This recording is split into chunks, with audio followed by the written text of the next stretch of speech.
লইয়া খ্রিস্টের প্রিয় বিশ্বাসী ঈশ্বরের সন্তানরা, আজই সুন্দর দিনে, আজই সুন্দর সকালে আমি সেই সমস্ত খ্রিস্ট বিশ্বাসীদেরকে আমি একটি কথা বলতে চাই, যারা অনেক স্ট্রাগলের মধ্যে দিকে যাচ্ছে, অনেক তাড়না, অনেক সংকটের, অনেক সমস্যার মধ্যে দিকে যাচ্ছে, অনেক দুঃখ, অনেক কষ্টের মধ্যে দিকে যাচ্ছে।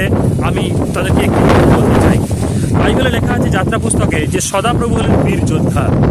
আপনার জীবনে অনেক যুদ্ধ চলছে, শয়তানের সঙ্গে আপনার যুদ্ধ চলছে, আপনার মাংসের সঙ্গে আপনার যুদ্ধ চলছে। আপনার এই জীবনে চলার পর, খ্রিস্ট জীবনে চলার পর আপনি হয়তো অনেক যুদ্ধ কষ্টের মধ্যে দিয়ে আপনি যাচ্ছেন, কিন্তু এই জীবনে আমি আপনাকে একটি কথা বলতে চাই, সদাপ্রভু ঈশ্বরের উপর বিশ্বাস করুন, কারণ তিনি হলেন বীর যোদ্ধা, তিনি হলেন সর্বশক্তিমান এল সত্তাই।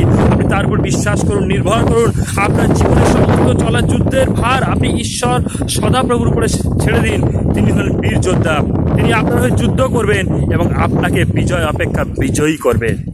তাই সদাপ্রভুর উপরে নির্ভর করুন, কেন বাইবেলের সদাপ্রভু হলেন সর্বশক্তিমান ঈশ্বর, যার উপরে ইসরায়েল জাতি নির্ভর করেছিল।